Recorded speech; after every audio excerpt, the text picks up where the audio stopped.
So the three different projects are looking specifically at young people's aspirations and talking to young people themselves about their lives and their dreams for the future. The first is the Celeb Youth Project, which is a project looking at celebrity and young people's class and gendered aspirations. The second is the Aspires Project, and Louise Archer unfortunately couldn't be with us today, so she's made a video that we're going to show you in place of her kind of presenting in person. And that project is looking at the formation of aspirations in young people aged 10 to 14. And then finally, we'll hear from the Living and Working on Sheppey project, which is a comparative project comparing data on young people's aspirations from two different recessions. And we thought we might try and experiment with having a bit of a conversation, both in person in the room, with a bit of participation at the end with a discussion, but also on Twitter. So if you have Twitter, we're experimenting with having a conversation about these issues with hashtag BERA Aspiration. So if you've got Twitter, we'd be interested in hearing what you have to say on there. We're also got the structure of the session. In order to try and create a bit of a conversation, we're going to have the papers one after the other, and then try and have a bit of a discussion conversation at the end. So if you can save up your questions, that would be great. So there are a couple of questions that kind of draw the three papers together. Firstly, what shape do young people's aspirations take and what influences them? And secondly, what policy and practice changes are needed to better support young people and ensure equitable life outcomes? So a concern with the empirical lived realities of young people and how we can actually make a difference to young people's lives. So why bother doing a symposium on aspiration at BERA? Aspiration is an enduring trope within policy in the UK and other Western nations. There's been an increased emphasis, particularly in the UK and the US, over the last couple of years. Policy discourses assume that raising aspirations of individuals and families is a way of breaking the cycle of poverty within poorer families and promoting social mobility. In a UK context, there have been a number of different policy documents that have drawn on notions of aspiration, including in 2010, the Importance of Teaching Schools White Paper, the Child Poverty Strategy, the Careers Professional Task Force Report, and in 2011, the Social Mobility Strategy, and then last year, the All-Party Report on Social Mobility. But this kind of narrative of aspiration isn't something that just appears in documents. It's a kind of repeated trope in speeches made by politicians and in media representation of young people in particular. The notion of building an aspiration nation has gained particular currency under the current coalition government in the UK. Aspiration appears regularly in speeches and public commentary, particularly from the Conservative Party. Aspiration is presented as both a resource for the nation and a characteristic of appropriate and useful citizenship. So, David Cameron has said, aspiration is the engine of progress. Countries rise when they allow their people to rise. The most powerful natural resource we have is our people. The mission for this government is to build an aspiration nation. He says it's not just an economic mission, it's also a moral one. It's not just growth in GDP, it's what's always made our hearts beat faster, people rising from the bottom to the top. So there's a clear kind of ideological narrative going on here. And George Osborne also uses this narrative in introducing the budget. This is a speech for people who aspire and want to get on, a budget for our aspiration nation. People who worked, who saved, who aspired. These are the very people we must support. So this is the kind of policy context in which we're doing our research. So just to kind of dig a little bit, I haven't got very much time, but just to give a bit of context on this kind of idea of the aspiration nation. The rhetoric of the aspiration nation tends to present young people in particular as suffering from a deficit of aspiration, with teachers and parents also often positioned in government rhetoric as failing young people by not encouraging them to aim high enough. And this is also something that as education researchers we have been subject to from this government. Policy documents refer to aspiration as a way to combat worklessness and educational failure among working class families in particular, and as a way to break the cycle of poverty, which presents the causes of poverty as a failure or deficit of individual aspirations. News media and popular culture are also heavily infused with pathologizing narratives of individual failure and low aspiration. This kind of dominant narrative about aspiration in the UK presents good aspirations as those which reach towards middle-class lives, leaving working-class lives and communities behind. Young people are advised to reach for the stars, but these are very particular stars, with some aspirations or dreams about the future seen as deficient or even pathological. So David Laws here is saying schools and careers advisors are failing to encourage young people to reach for the stars. Most young people would regard going in to investment banking as almost leaving the country because it's a different world beyond them. There are too many young people who think that the 2 or 3 big employers of their local town are the limit of their aspirations. And basically, in this kind of policy rhetoric, young people can't really do anything right, in my opinion. This could also be seen in recent comments made by Michael Gove, using educating Rita to kind of pathologise working class people and the kind of things that they want to do in their lives.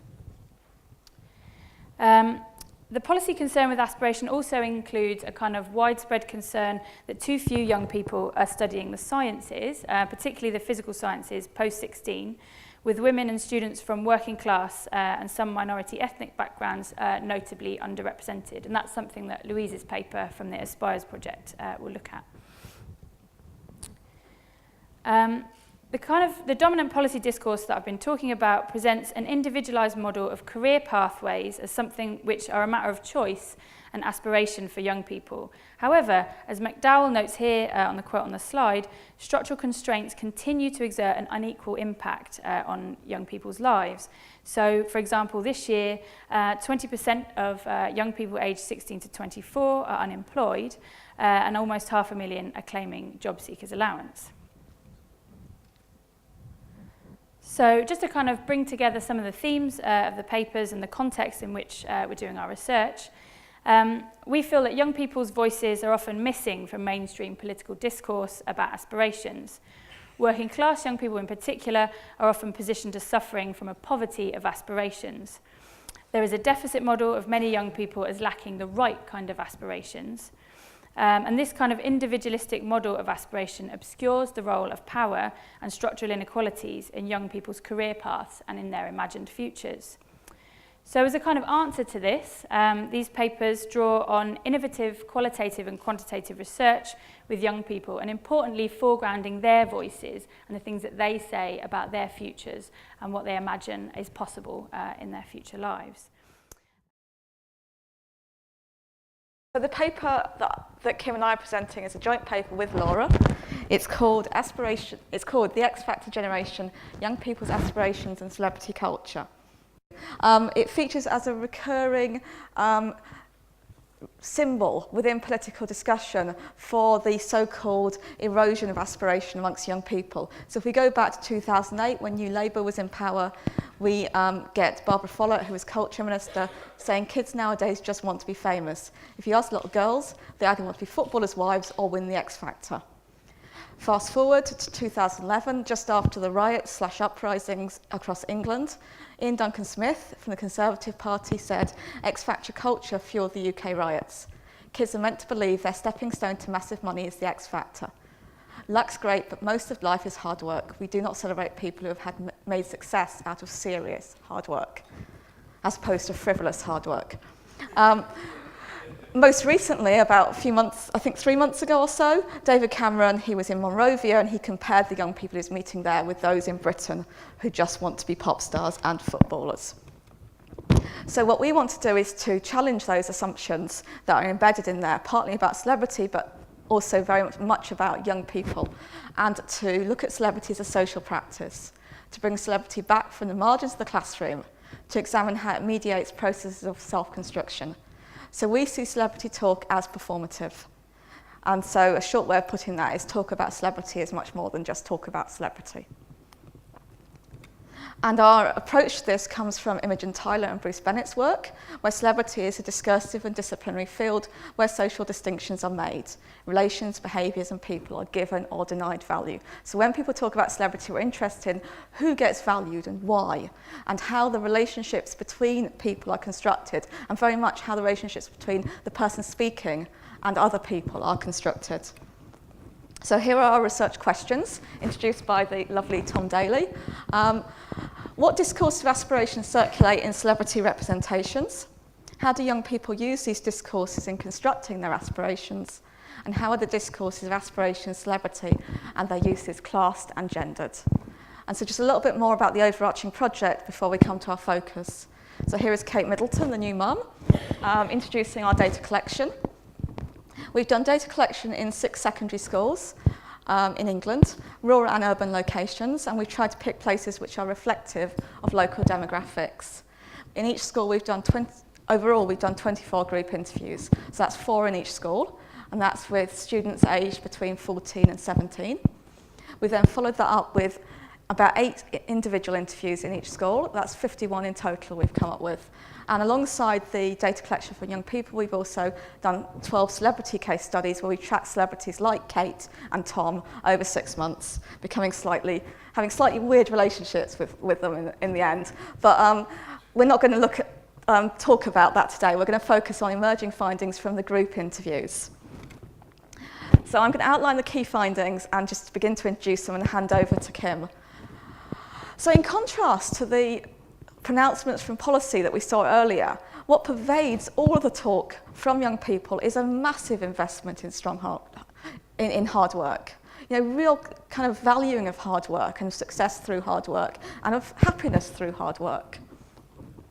But we also want to kind of think about what that means and to look at how hard work is embedded within neoliberal discourse and meritocracy.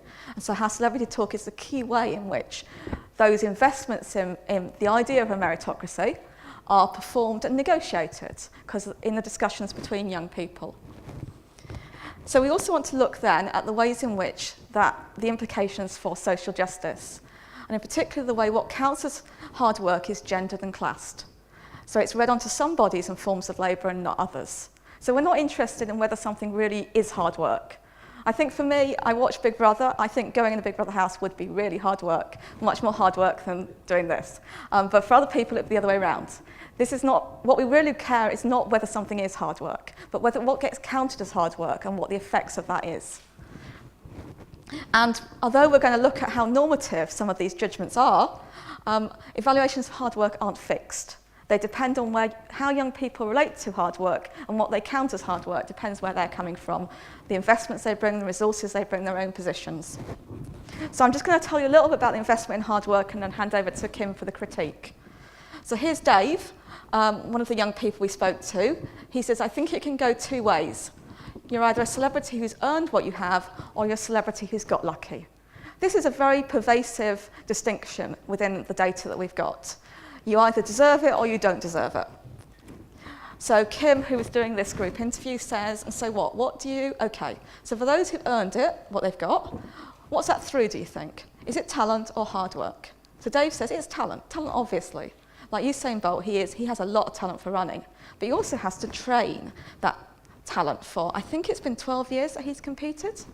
And Jerome adds in, do you remember that thing we watched in German, where the life of Usain Bolt, and he trained so hard that he actually vomited? And this is really interesting because it's not just showing the investment in hard work, but it's showing how the evidence is presented. And the evidence is so strong, so visceral, so extreme, he actually vomited. And of course, there's a kind of authenticity with that. Your body doesn't lie is the idea, isn't it? If he threw up, he really worked hard. He really deserved his success. Another example, this is about Obama. And Jelly says she likes him because he shows us that we can get everything we want if we try hard. And here there's the idea that hard work can overcome all obstacles. Just one more example from that to end my section of the paper. This is Roman talking about the film Cadillac Records. And Beyonce starred in it as Etta James. And she just showed her life, how it was for her as a young woman trying to get into the music business and how men would just think like, oh yeah, women, all these women can't do what we can do and all. And it just that really showed me that no matter what comes in your way, you can always get past that and you always have to stay strong. So again, hard work overcoming all. As Heather's indicated, what our research actually shows is that there's incredible investment in the ethics and ideals of hard work across our data. And this is really contrary, I think, to the kind of political and media discourses about young people as lacking aspiration and wanting to achieve money and success without working hard. However, we really kind of want to sort of problematise this sort of investment in the ethics of hard work, particularly in relation to neoliberal ideas and configurations of selfhood, and especially how that's operating in a time of austerity, of recession, and of rising inequality that young people are facing. So this quote from Stuart Hall and colleagues, they argue that neoliberalism has been engaged in constructing new entrepreneurial identities. In consumer and celebrity cultures, we detect fantasies of success, an endless refashioning of the self, and utopias of self-sufficiency. These soft forms of power are as effective as changing social attitudes as hard forms of power. And likewise, media scholars Heather Baresi and Anita Nunn have been doing some work around the reality TV show The Apprentice, but also thinking about the links between these kind of programs and the rise of kind of enterprise schemes and policies within school. And they argue that it seems that young people must now look to themselves as the source of their own failure and success, whether they are in education or in employment. Success is increasingly characterised as only achievable through the deployment of one's personal, private resources of passion and drive. According to this model, the individual is the only, or at least the primary source of their own success, and their performance will be judged accordingly. And I think these are quite useful to think about the way that celebrity culture, from Obama's rallying call of yes we can to reality TV's narratives of social mobility, how these might operate as pedagogical tools and disciplinary technologies that inculcate young people to invest in an idea that success and failure is down to the individual, that this can be achieved through their drive, their passion, their motivation, and how this might obscure the kind of significance and the existence of inequalities that constrain quite significantly what young people can do and where they can go in the realms of education and work. And the other thing I think what we want to sort of call attention to here, which Heather flagged up, was thinking about how is hard work evaluated? Who gets seen to embody these ideals of hard work and deserve success? And we want to call attention through our data to the uneven practices of evaluation by which ideals of hard work are read off some bodies and forms of labour and not others. And in our data, there were quite clear hierarchies around good and bad celebrity and deserved and undeserved success. And these were very much classed and gendered. So while there was quite a dominance of generally white middle-class men who were seen to embody the good kind of celebrity that's based on talent and hard work, on determination, it was mainly working class and female celebrities who were at the bottom of these hierarchies and were called on to sort of epitomise this success that's achieved through luck rather than hard work. And probably key within this is Kim Kardashian, who some of you may be aware of. So this quote, I think, from Dave really sums that up. He says, reality TV stars and models like Kim Kardashian, they're at the bottom of the celebrity pit, so quite literally at the bottom of these hierarchies, and they've done nothing to achieve their success.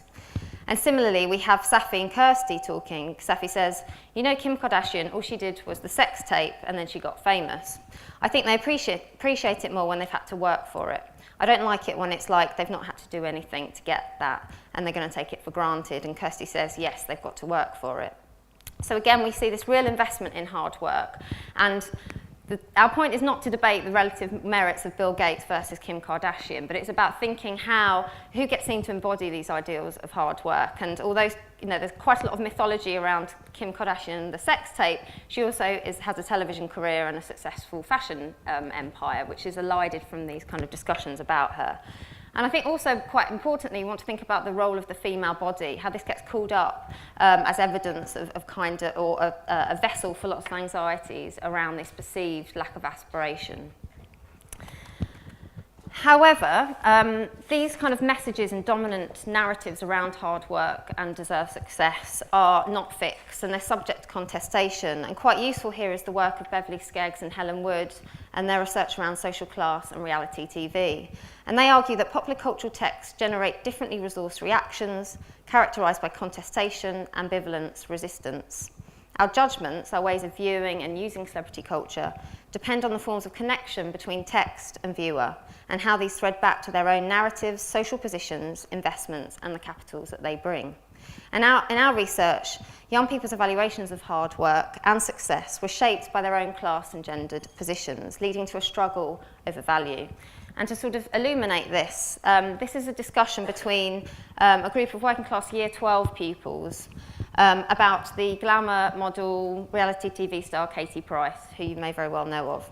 And Ali says, you know, and how does she do modelling? What does she do? Oh, she just lifted her top up, simple. And Maeve and Luigi, who are both girls, argued, I'm not being funny, you always bring in the newspapers and flash that around anyway. Ali said, that's one of the worst ways that you can earn money. It's a rather sad way of earning money as well. And Maeve says, I don't think you can judge people. She's not talented anyway, is she? But she's got a good business, and she's made a lot for herself. And Ali says, yeah, she's got a good business, but it's not her that's created it. And is it that she's done all that stuff? No. And Maeve says, yeah, but for her kids. Ali says, she's not a businesswoman. I'm telling you now, Katie Price is not a businesswoman. And the discussion goes on. So I think what's important here, again, is the ways in which Maeve and Luigi are contesting Ali's reading of Katie Price as pathetic, of epitomising undeserved success. And what they're doing here is mobilising an alternative reading, not only locating her, in fact, as an entrepreneur, but also valuing her role, the gendered labour of her being a mother and doing this for her children. So these are incredibly tentative findings. We're only halfway through this project, but we wanted to use the symposium as an opportunity to sort of flesh out some of these ideas and think about if celebrity is significant to the ways in which young people are making sense of their futures, about making sense of what it means to succeed, of what is hard work, then we really need to think about the importance of class and gender within these processes. So as I said, we're only halfway through. You can keep in touch with us. We have a website, we have a Twitter account, and we will be posting much more about the emerging findings as we go. But thank you. The project, when we started out, was ahead of the 2008 financial crash, and so the fact that when we were collecting data was in the context of recession is somewhat fortuitous. But nevertheless, it provides us with an interesting basis for making some comparison. So I and some colleagues were intrigued by the possibility of going back to the site of a piece of research that had been done in the Isle of Sheppey in Kent in the late 1970s, early 1980s. And that research had included getting young people in the schools there in May 1978, just ahead of leaving full-time education. They were given the activity, given the request to write an essay imagining themselves towards the end of their lives and recounting what had happened in their lives. And these data, there are 141 of them from 1978, were collected by Ray Powell as part of a much bigger project on Sheppey. And he then had the great foresight to archive these essays in the Qualidata archive in Essex.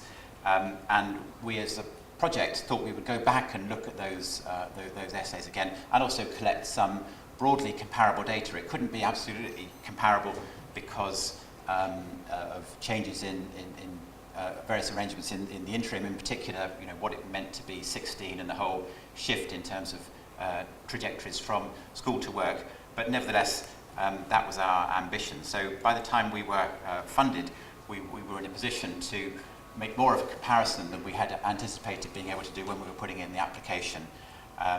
The Imagine Futures essays from the late 1970s were collected fairly early on by Ray Powell as part of a much bigger project, and some of you may know the main book that came out of that project on Sheppey by Powell and his team, which included a whole range of different methods. So the imagining your future and writing and recounting what you think your life is going to be like was only a very small part of that 10-year project involving at different points around about a dozen researchers. But I'm just going to be talking about the essays in this session. Can I usually do this as a quick check. Any of you here from the Isle of Sheppey? Any of you here ever been to the Isle of Sheppey? Oh, result. Okay, good. Well, for those of you yet to have the pleasure, the Isle of Sheppey is a small island on the North Kent coast in the Thames estuary.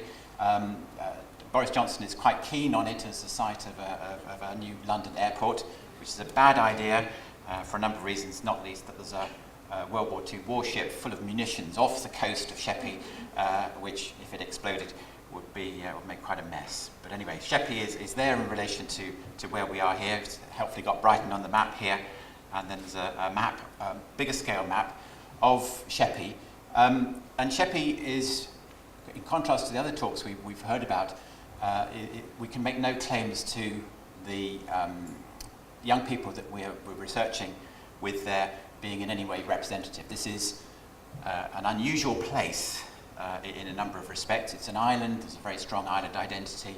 It's part of the county of Kent, so as you will know, Kent has its distinctive educational profile in relation to having grammar schools and so on. There is no grammar school on the Isle of Sheppey. So the young people who were writing the essays in the late 1970s were in the local schools that weren't grammar schools, and these were people who were likely to leave school at the earliest opportunity and likely to go into a number of different local employments. This map shows that almost all the population is concentrated in the northwest corner of the island. Most of the rest of the island is fairly marshy, and the local employment at that time would have tended to be in and around apprenticeship type work and relatively unskilled work. Also, there are 3 prisons on the Isle of Sheppey still, and that provides some local employment too.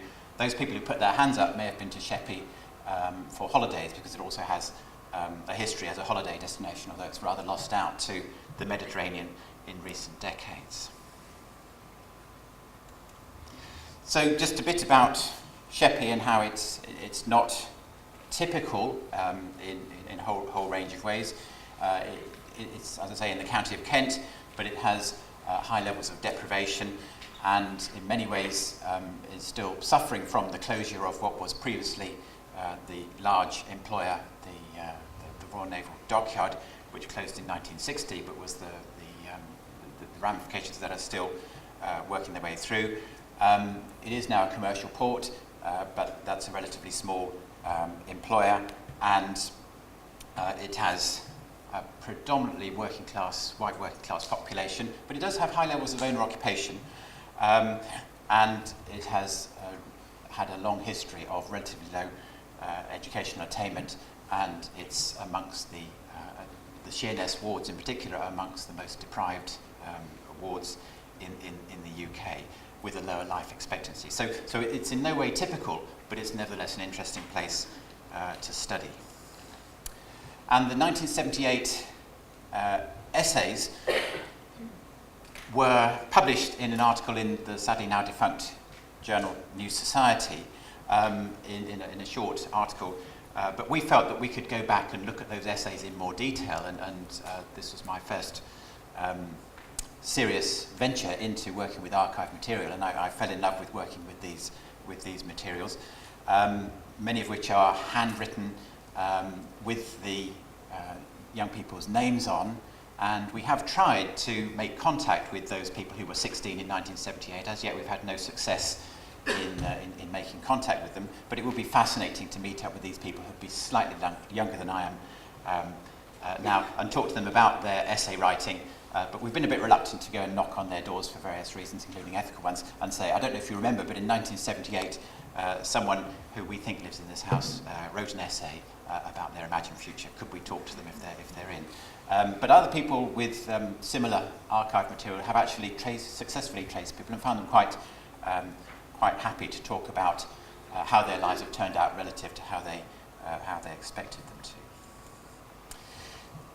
In addition to going back and looking at the archived materials, we also wanted to collect some comparable data now. And as I say, by the time we had got the project funded and the ethical approvals and the practicalities in place, by that time the 2008 financial crash had happened. And so we were looking at young people facing a similar type of bleak economic situation to that had been undertaken in the late 1970s. We were, without wishing to be too critical of the original piece of research, I think slightly more systematic about the collection of data and also about the ethical protocols and so on.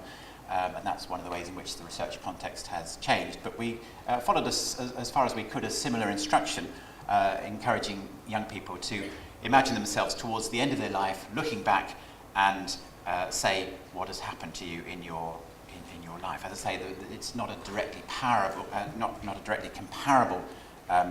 group because of differences in ages, and also because we contacted young people in slightly different ways. But nevertheless, the number of essays is slightly smaller too, but nevertheless there are some fascinating comparisons about young people's sense of their futures as they were in 1978 and then again in 2009-10.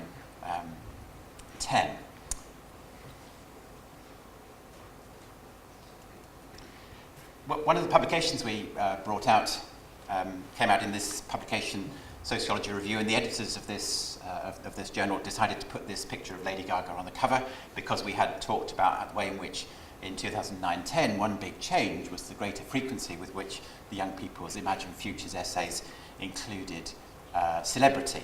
So thanks to them for this wonderful image. And in that article and in various other things that we've brought out from the project, what we've tried to do is to give a sense of sort of change and continuity over time. It's impossible to do full justice to this wonderfully rich material that we have, but if I just give you a flavour of these things, one of the things that we are struck by is that in 1978 there was a strong sense of the challenge, the difficulty of the transition from school to work. It was hard finding a job. I failed a few chances, but eventually got what I wanted, a craft apprenticeship, and that, even though the Royal Naval Dockyard had closed in 1960, nevertheless there was a strong continuing culture of the importance of apprenticeship, and I'll come back to that a bit later on. And there's just wonderful kind of turns of phrase that people come up with. When we found a house, it was a semi-detached in Sittingbourne. Sittingbourne is just the first town on the mainland across from the island. I wanted to live in Italy, but that was asking too much. So wonderful kind of turns of phrase that people had. By 2009-10, what we're finding is much more reference to the influence of celebrity. And just to give a couple of these here. So it was all confusing because I could not decide what to do. Then I came across, okay, thank you. Then it came across my mind that I should be a bodybuilder and be good enough to enter Mr. Olympia contest. After that, I went to an athletic club. With a few months, I was scouted for the Olympics for the 2,000-metre sprint. And then we've also got other people here having accounts in which they become rock stars and sell millions of records and so on. So, and we heard about Beyonce earlier. She's also featuring here in this young woman's imagination of her future. So if we compare these two different groups of materials, one of the things that we didn't want to do was simply just to pick out sort of cherry-pick quotes and tell an interesting and entertaining and amusing story, but one which was nevertheless, we wanted to be a little more systematic. And it is possible to go through these essays and see how many times different things like different types of work and different types of family futures are included in those narratives. So we're looking at these things, and we did include in some of the findings some more quantitative analysis about the number of times that things are included. And that includes things like university education, which is now much more commonly referenced than in 1978. And again, I want to kind of emphasize that this is a very deprived and disadvantaged context in which these figures, they're not the same as the figures that Louise in her talk was mentioning, but nevertheless, to have 27% of boys writing that they're going to go to university in the 2010 sample is quite striking. And we also find a higher proportion amongst girls here. So there's a recognition of the value of education. We're also finding some shifts in terms of types of careers that are envisaged, much more reference to professional type employment. And I think we did have some people who had an aspiration to become bankers. This was before bankers got a terrible press in the 2009-10 sample. So David Laws in his comments about, why is it that people don't want to become bankers? We did have some people there. But we also find continuing gender differences in the types of professions that people will go into. But a big shift away from clerical work amongst the young women. These are some quotes that I particularly like. I'll just read out the second one. which is about someone who is saying that he's grown up, he's joined the local football club, thank you, which is Gillingham, and he plays for them, he scores lots of goals, he becomes their manager and becomes their manager, and they win the Premiership, and this might lead some people to say, well, this is total fantasy. Gillingham is a sort of small town club, they may be doing quite well. But actually last year when I was doing this talk, I used that because they ran away with the 4th division of the football, as some of you may know, football league, and are now kind of moving their way up. So who are we to say whether this is complete fantasy or not? I mentioned though that partly because included with Ray Powell's 1978 essays, one of the things he did was to include not just the essays, but also his little cards where he would make comments about these young people's imagined futures. And on one of them, he included a comment, this is total fantasy. And we've had some very interesting discussions about what constitutes total fantasy and on what basis we might make that sort of judgment. These are some other quotes here just about the way in which there's a very strong kind of echo of the points we heard earlier about if you work hard enough at something, then you will succeed at that. It's all about application. It's all about the potential that we have. Shifting significance of family, it's interesting. I mean, one of the things that we're facing as a challenge here is what do you do if people don't mention something? Is that because they're taking it for granted, or is that because it's something that's not seen as significant for them? But if we look at family, there are some sort of continuities, certainly continuities around the idea of around marriage, but it gets less central importance and there's much less of a sense of passing through definite stages of getting married and having children. And so on. Reference to Katie Price as well. I was delighted to see one of the 16-year-old young men in our 2009-10 sample in his account said, and then I married Katie Price. And so I suppose there is no harm in ambition. There are also all kinds of things that go with the process around celebrity, including around materialism and also around mobility. It's interesting that the projects involve quite a lot of travel and quite a lot of expecting to move away from the Isle of Sheppey. So if we look at the conclusions, what we're trying to convey is that this is a fascinating technique for getting at how young people see their, how they see their future. Lots of evidence for challenging the idea that young people lack aspiration. There's a whole culture in the rest of Kent for looking down on Sheppey and saying, well, they have high youth unemployment there, that's because young people there have no ambition, they don't want to leave the island. That's just not true if you take the essays in terms of what their accounts say about where they're going. And I'm just going to end with this comment here about Ray Powell saying that these essays are both impressive and alarming. I think they are impressive for what they tell us about the amount of ambition and the amount of energy that there is in these young people's essays, but also alarming in coming back to this issue about how realistic or how fantastic these essays are.